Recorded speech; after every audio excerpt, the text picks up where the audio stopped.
اعوذ باللہ من الشیطان الرجیم بسم اللہ الرحمن الرحیم یسألونک عن الخمر والمیسر قل فیہما اثم کبیر ومنافع للناس وإثمهما أكبر من نفعهما۔ گزشتہ آیات میں اللہ رب العزت نے جہاد اور انفاق کا تذکرہ فرمایا۔ اب اگلی آیت کے اندر اللہ تعالیٰ صحابہ کرام کے ایک سوال کا جواب ارشاد فرماتے ہیں۔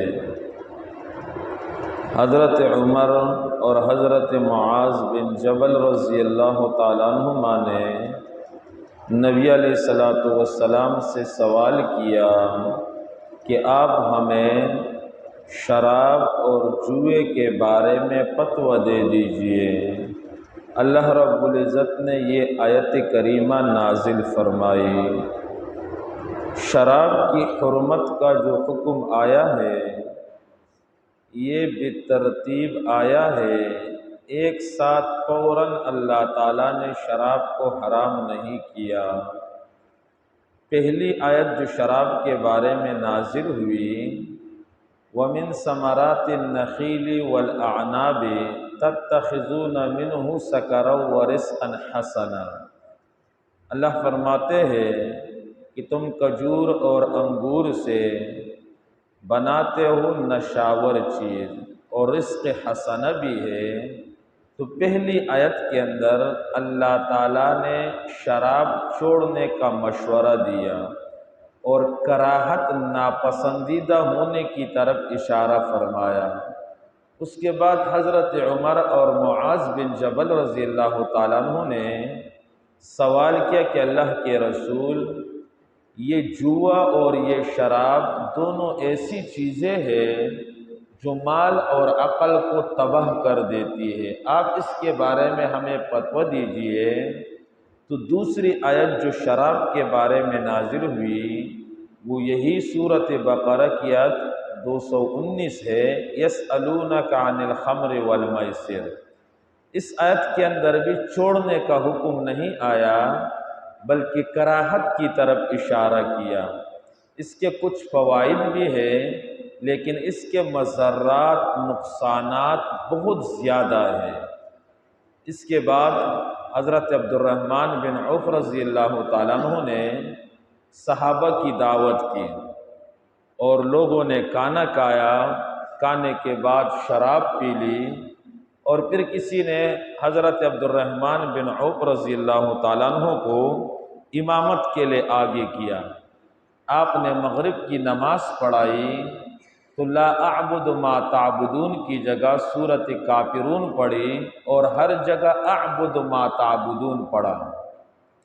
اس کے بعد حضرت عمر رضی اللہ تعالیٰ عنہ نے پھر اللہ کے رسول سے سوال کیا اور اللہ سے دعا کی کہ اللہ، یہ عقل اور مال کو تباہ کرنے والی چیز یہ ہے، اللہ تعالیٰ واضح حکم نازل فرما دیجئے۔ تو تیسرا حکم نازل آیا، دوسرا حکم اترا، یا ایھا الذین آمنوا لا تقربوا الصلاۃ وانتم سکارى، اے ایمان والو نماز کے قریب نہ جاؤ اس حال میں کہ تم نشے کی حالت میں ہو۔ اب بھی شراب بالکل حرام نہیں ہوئی لیکن نشے کی حالت میں نماز پڑھنے سے اللہ تعالیٰ نے منع فرما دیا، کیونکہ شراب پینے سے عقل خراب ہو جاتی ہے جس سے بندہ صحیح تلاوت نہیں کر سکتا۔ اس کے بعد ادبان بن مالک رضی اللہ تعالیٰ عنہ نے لوگوں کی دعوت کی، لوگوں نے کھانا کھایا اور اس کے بعد خوب شراب پیا۔ شراب پینے کے بعد ایک دوسرے کو برا بھلا کہنے لگے، ایک دوسرے کے خلاف اشعار پڑھنے لگے، اور ایک انصاری نے سعد بن ابی وقاص رضی اللہ تعالیٰ عنہ کو اونٹ کا جبڑا اٹھا کر مارا، جس سے سعد بن ابی وقاص رضی اللہ تعالیٰ عنہ کا سر پھٹ گیا، خون آلود ہو گیا۔ پھر چوتھی آیت نازل ہوئی انما الخمر والمیسر والانصاب رجس من عمل الشیطان۔ تو اس چوتھی آیت کے اندر اللہ تعالیٰ نے شراب کی حرمت اور ممانعت فرما دیا، شراب پینے کو گند اور عمل شیطان قرار دیا۔ تو بالترتیب اللہ تعالیٰ نے شراب کی حرمت اس لیے نازل فرمائی کہ عرب والے شراب کے عادی تھے، اور جب یہ چوتھی آیت نازل ہوئی تو سب صحابہ جو پیتے تھے وہ مٹکے لے کر انہوں نے شراب اور مشکیزیں بہا دیے۔ جو مدینہ کی گلیوں میں شراب بہنے لگی اور اس کے بعد کسی نے بھی شراب کو ہاتھ نہیں لگایا۔ تو شراب انتہائی گندا اور پلید چیز ہے، جس سے انسان کا عقل بھی خراب ہوتا ہے، مال بھی تباہ ہوتا ہے، زنا پر انسان کو آمادہ کرتا ہے، چوری پر انسان کو آمادہ کرتا ہے۔ تو سوال ہے یسألونک، پیارے نبی آپ سے پوچھتے ہیں عن الخمر والمیسر، شراب اور جوئے کے بارے میں۔ قل پیارے نبی آپ جواب دیجئے فیہما، شراب اور جوئے میں اسم کبیر، بہت بڑا گناہ ہے، اپنے آخرت کو تباہ کرنا ہے، جوئے میں اپنے مال کو تباہ کرنا ہے، ومنافع للناس، اور کچھ معمولی سے فائدے ہیں۔ یعنی جوا کیا، 1000 روپے لگائے کبھی 2000 آ گئے، 5000 لگائے تو 10,000 روپے آ گئے، کچھ معمولی فائدے بھی ہیں، لیکن مضرات اور نقصانات بہت زیادہ ہے، کیونکہ یہ گناہ ہے اور گناہ کی وجہ سے بندے کا آخرت تباہ ہوتا ہے، مال برباد ہوتا ہے، عقل جو قیمتی چیز ہے اس قیمتی چیز کو شراب برباد کر دیتا ہے۔ شراب پینے کے بعد بندہ بیوی اور ماں کے درمیان فرق نہیں کر سکتا، ایسی گندی چیز ہے۔ وَإِسْمُهُمَا، اور ان دونوں کا گناہ اکبر من نفعہما، بہت بڑا ہے ان کے فائدے سے، فائدے تو معمولی سے ہے، گناہ بہت بڑے ان چیزوں کے ہیں۔ وَيَسْأَلُونَكَ مَاذَا يُنْفِقُونَ، یہ دوسرا سوال ہے جو انفاق کے متعلق تھا۔ اللہ کے رسول ہم راہ خدا میں کیا خرچ کریں؟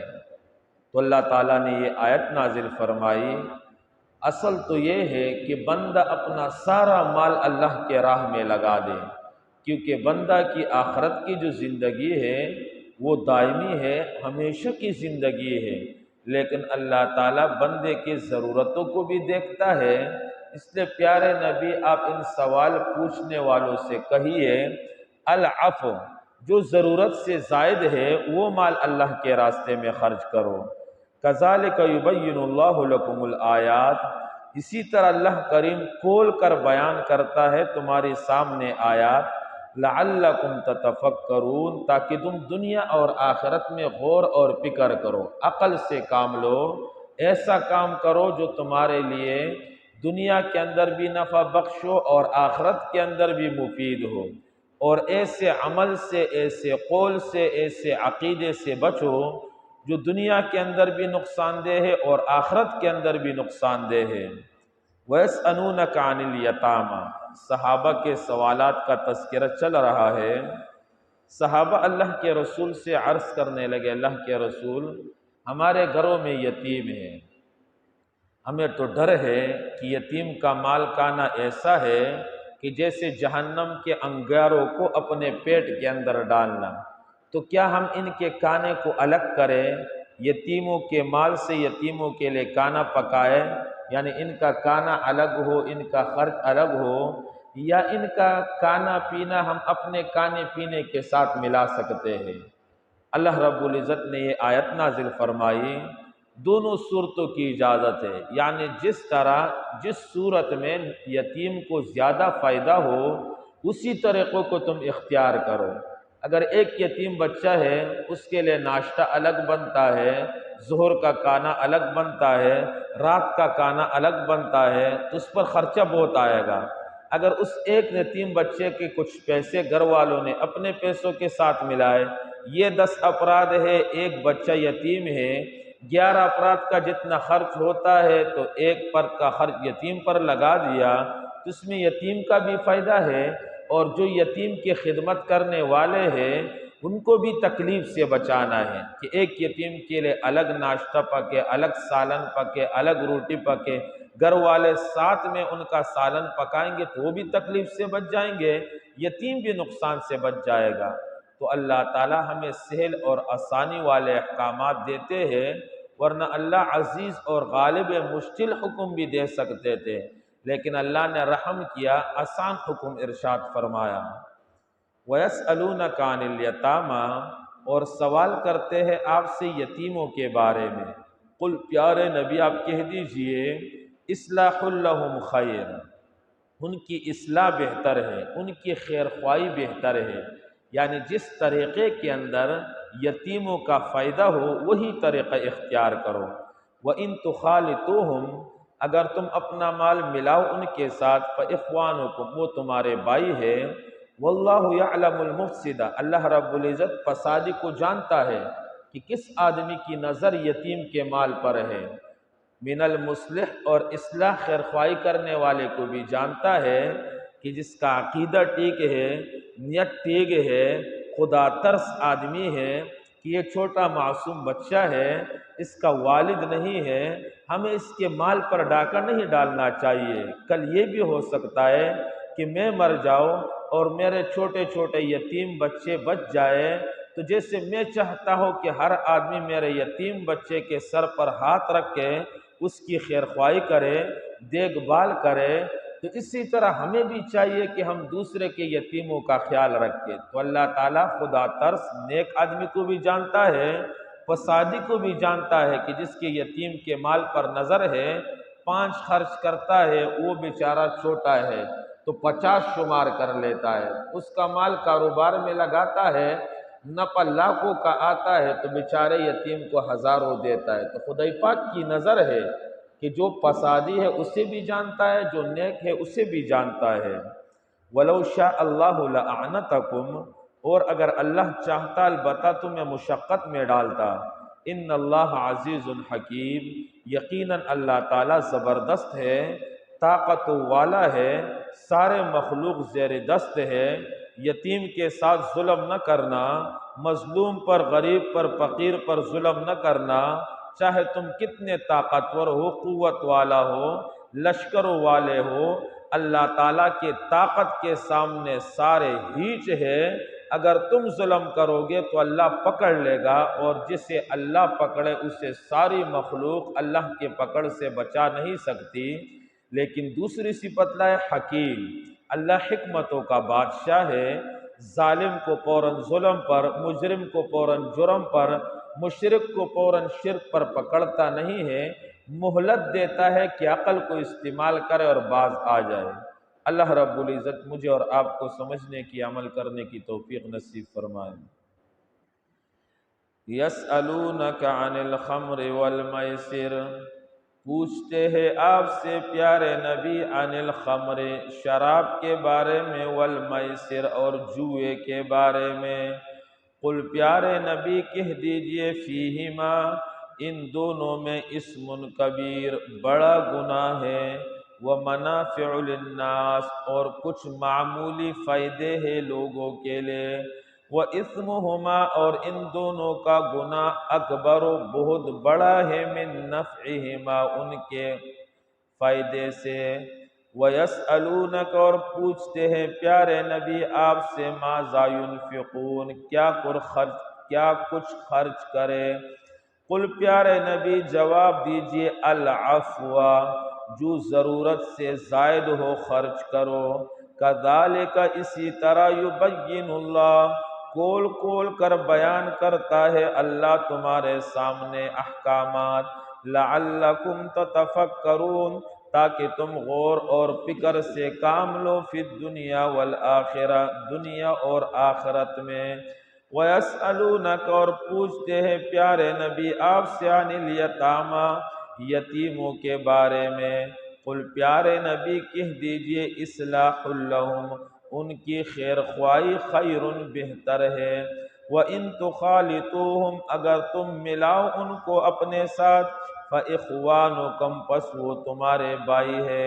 وَاللَّهُ يَعْلَمُ الْمُفْسِدَ، اور اللہ کریم جانتا ہے فساد کرنے والے کو من المصلح اصلاح کرنے والے کو۔ وَلَوْ شَاءَ اللہ اور اگر چاہتا اللہ لَأَعْنَتَكُمْ البتہ تمہیں مشقت میں ڈالتا سخت احکامات دے کر۔ ان اللہ عزیز حکیم بے شک اللہ کریم زبردست غالب ہے، حکیم حکمت والا ہے۔